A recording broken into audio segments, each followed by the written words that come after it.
Ingeniero, buenos días. Nosotros somos el equipo número 1 y vamos a exponer acerca de la diagramación. Definición. Vamos a empezar por la definición de la diagramación, que es el proceso de reunir armónicamente textos e imágenes para que puedan ser apreciadas y entendidas por el lector.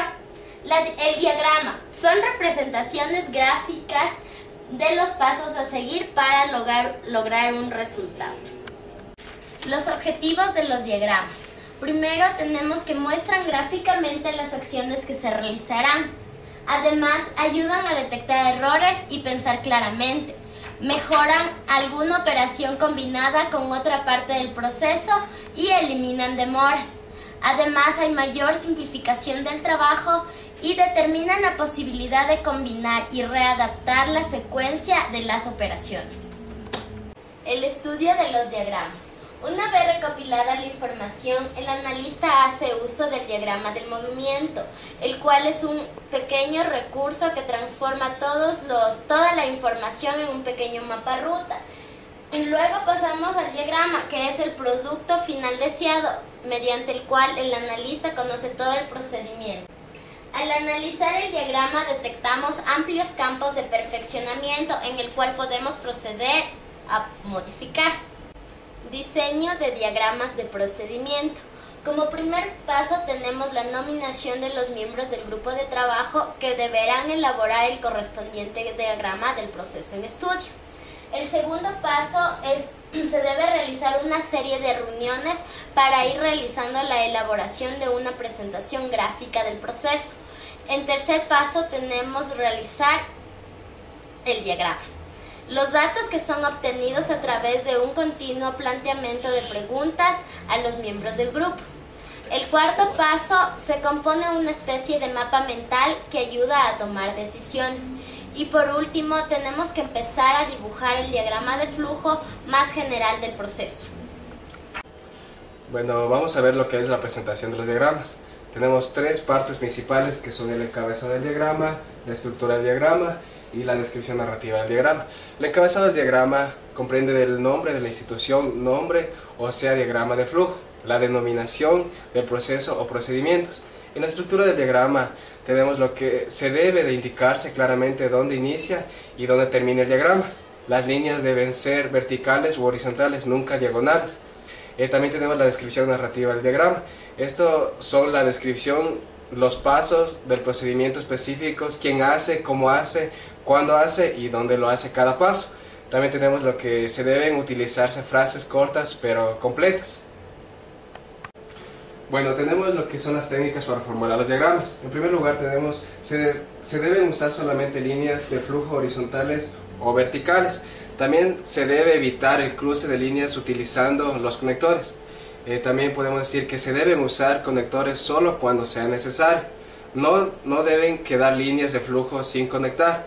Se deben trazar los símbolos de manera que se puedan leer de arriba hacia abajo y de izquierda a derecha.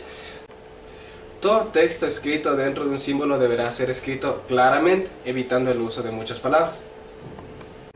En la simbología básica de la diagramación podemos ver que el terminal se representa con un círculo elongado, la decisión con un rombo, las actividades con un rectángulo, la dirección de flujo con una flecha, el conector con un círculo pequeño con flecha, el movimiento con una flecha ancha y la transición electrónica con una flecha ancha y un círculo en el medio, la inspección con un círculo grande, la documentación con rectángulos con fondo curvo. Retardado se representa con un rectángulo redondeado. Almacenaje se representa con un triángulo invertido. Y tenemos la anotación que se representa con un rectángulo abierto. Y por último tenemos lo que es el salto de página, pentágono, que se representa con un pentágono invertido.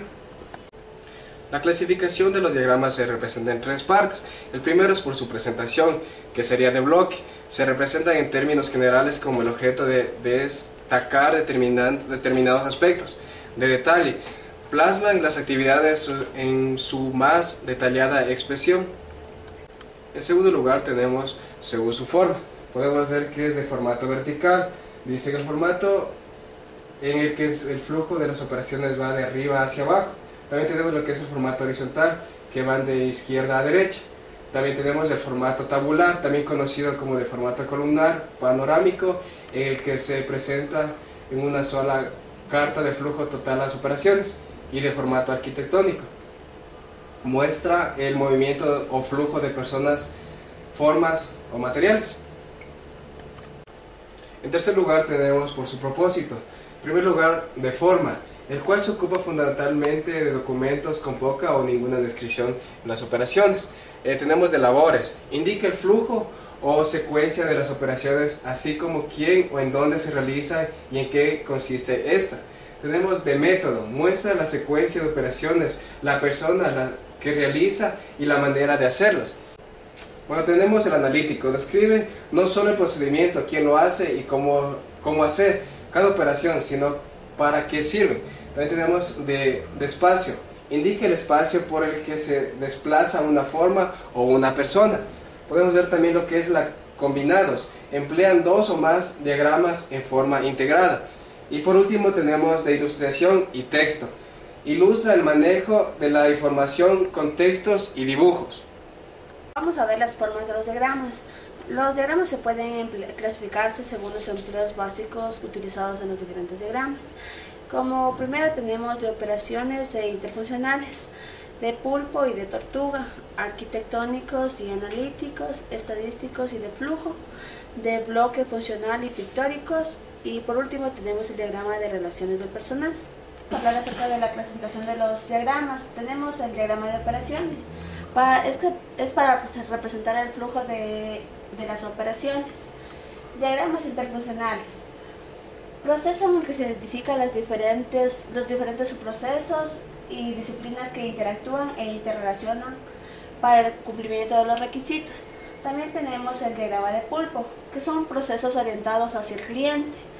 Y los diagramas de tortuga, que permiten mantener consistencia y coherencia en las actividades. También tenemos a los arquitectónicos, analíticos, estadísticos y de flujo.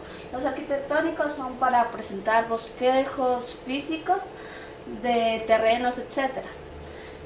Los analíticos muestran la trayectoria de un producto o procedimiento señalado, todos los hechos sujetos a examen mediante un símbolo. También tenemos a los estadísticos, quienes facilitan la representación mediante gráficos, ya sea de barras, de círculo, etc. Y de flujo, muestran tareas, secuencias de entradas y salidas de un proceso específico. También tenemos el de bloque, pictóricos y de las relaciones de personal. Los de bloques es para mostrar cómo las diferentes partes de un sistema interactúan entre sí. Los pictóricos muestran la apariencia física de sus elementos. Y los del personal para indicar las jerarquías de autoridades, responsabilidades, etc.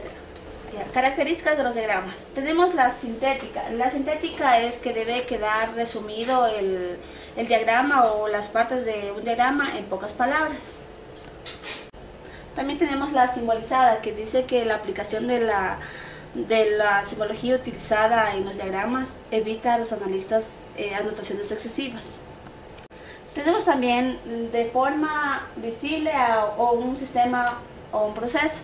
Dice que permite observar todos los procesos de un diagrama sin necesidad de leer notas extensas.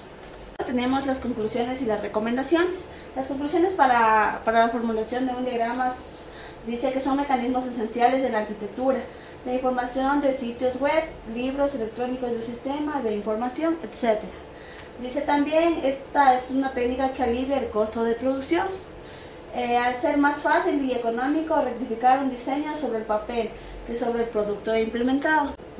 También tenemos las recomendaciones. Dice que se debe tener el conocimiento necesario para la utilización, así mismo como para la elaboración. Dice, la redacción del contenido del símbolo de operación debe ser realizada con frases breves y sencillas. El símbolo de conector puede ser alfabético o numérico, pero debe coincidir con los conectores. Bueno, ingeniero, esta ha sido toda nuestra presentación sobre la diagramación. Espero haya sido de su total agrado. Muchas gracias.